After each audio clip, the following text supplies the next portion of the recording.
Pak Jokowi, kita sudah cukup bagus menata TNI selama hampir 20 tahun. Jangan ditarik-tarik lagi. Jangan lagi dikembalikan. Dan TNI kita makin profesional, makin bagus, makin dipuji banyak oleh orang di seluruh dunia kan. Muji-muji karena makin profesional itu. Jangan ditarik-tarik lagi. Urusan nurunin spanduk juga dilibatkan TNI.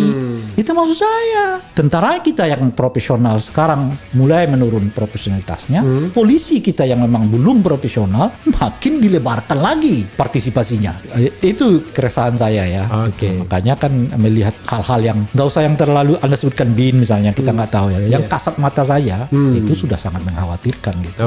Mengkhawatirkan kita. Itu istilah saya. Jangan terlalu berharap lagi lah sampai 2024.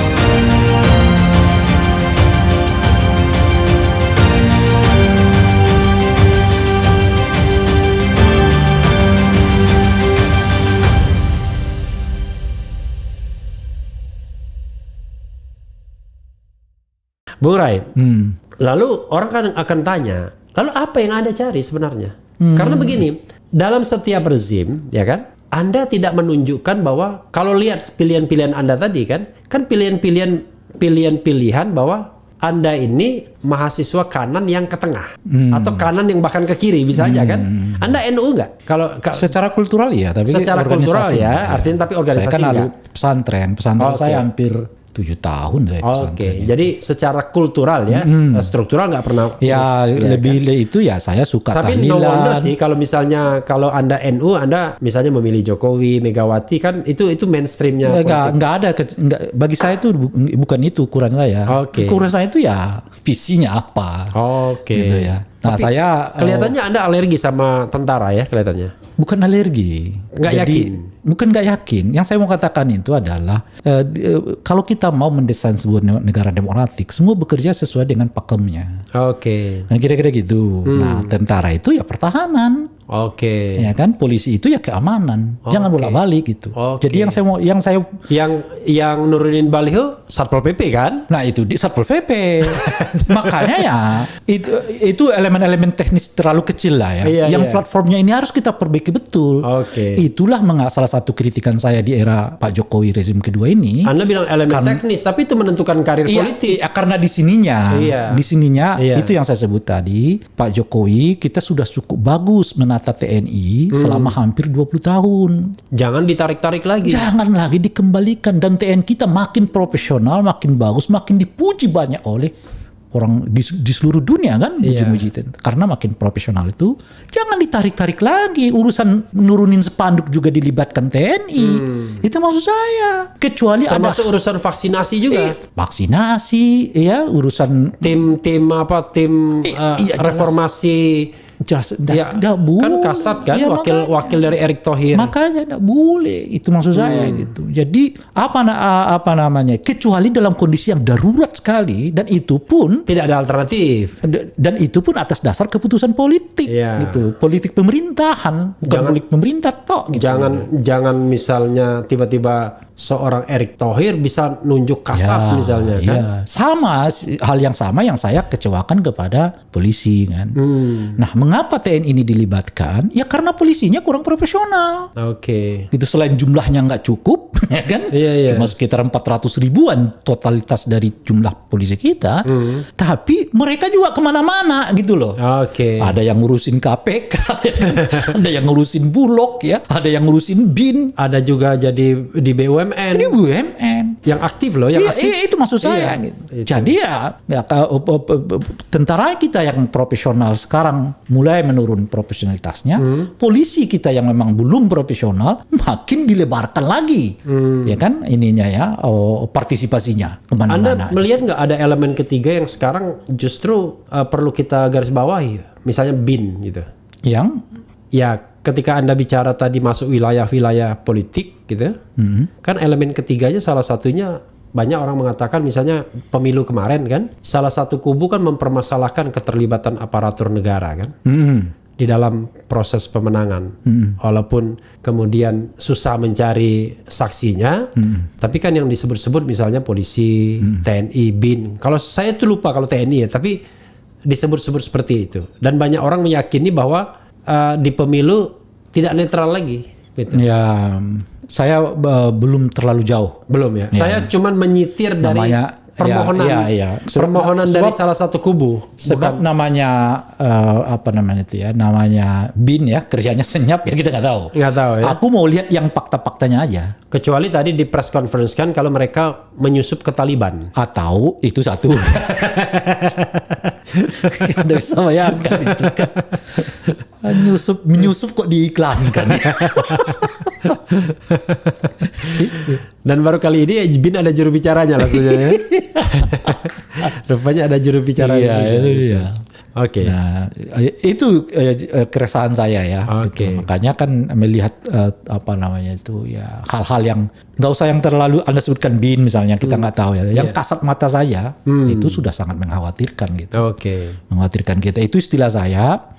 Jangan terlalu berharap lagi lah sampai 2024 gitu kan. Nah, oleh karena itu Oh, itu keras sekali pernyataan. Jangan berharap lagi sampai 2024. Maksud Anda apa? akan ada perubahan-perubahan yang lebih mengarah kepada penguatan demokrasi. Oke. Nah, jadi istilah adanya stagnan atau makin buruk? Sekarang tugas kita itu yang saya sebut itu menahan jangan lebih buruk lagi dari yang sekarang. Oke. Gitu ya. Tapi apakah 2024 akan terperbaiki? Itu masih pertanyaan. Oke. Dilihat Nah, itu dari saya akan sampai pada poin itu ya. Ya.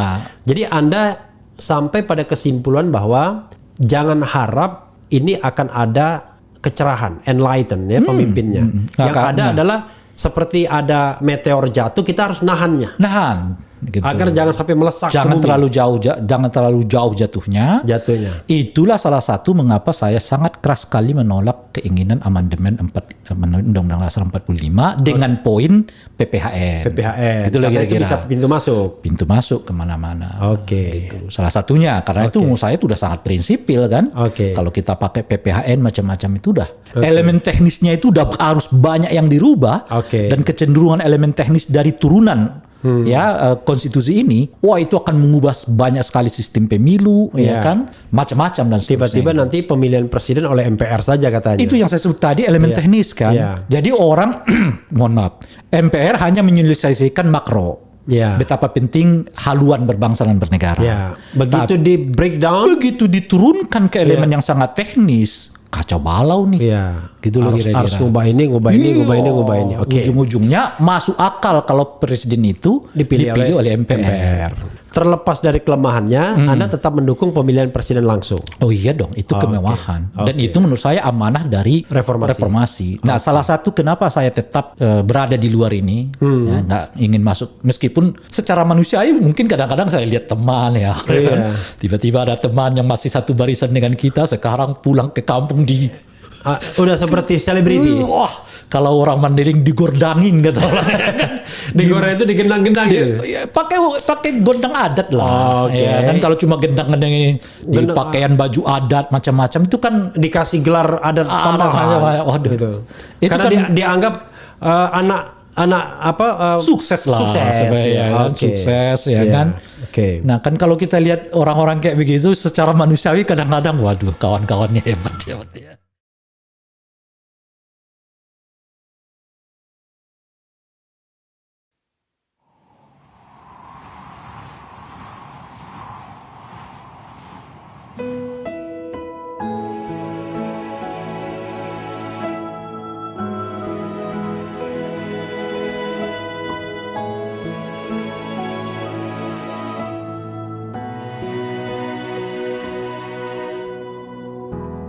Ketika matahari